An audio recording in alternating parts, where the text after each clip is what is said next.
According to the committee reports, funding for the fourth quarter will allow for expansion in our supply chain, marketing, and hello? Can you hear me? No, this cannot be happening. Our clients have strict deadlines and we have failed them. Hi, I'm in the middle of an extremely important presentation and I just lost internet connection. Is there anything that can be done? Okay, could you please tell me your zip code so I can check our coverage there? Sure, it's 23421. Okay, checking. Sorry, our coverage is terrible in that area. Unfortunately, all I can really recommend is checking with other service providers or consider moving.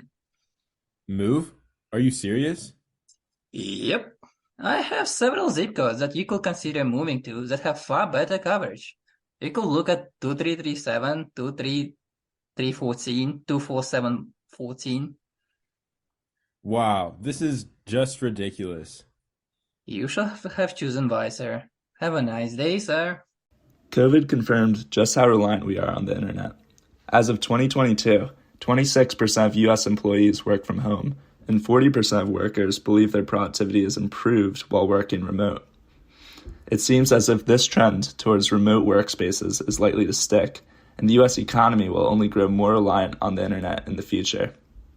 However, poor internet speeds are a major hurdle for this transition to occur. Fast internet requires infrastructure. This infrastructure can take years and years to expand into new neighborhoods, going through government bureaucracy, engineering, and construction. It's not cheap either. Virginia government officials recently devoted $700 million to expand broadband into underserved neighborhoods, and it's still unclear if this is enough to cover all neighborhoods in Virginia. Deciding where to prioritize expanding broadband is critical for all this time and money to not go to waste. While there is data on current measurements of internet speeds, conditions are always changing. It would be very nice to be able to predict what the average internet speed would be given hypothetical parameters. And this is where our team steps in. We sought to create a model that estimates perfectly the internet speed in the given region. To do so, we started with a dataset from Broadband Now, which contains data such as geolocation, county, percent access to broadband internet, number of providers, and other internet-related stuff. Optimistic about what future may hold for us, we send this data to a pipeline and directly into a regression model. The end. We all can go home now.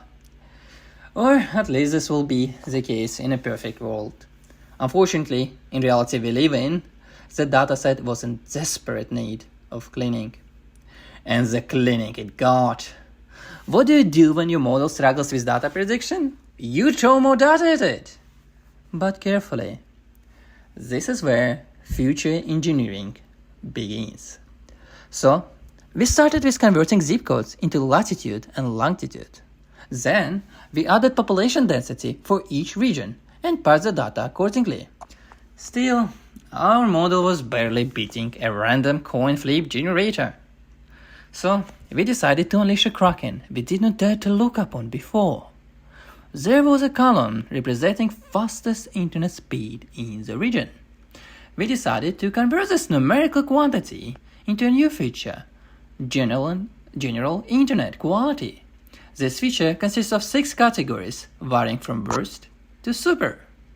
After that, we threw our result at almost every single known to mankind regression model.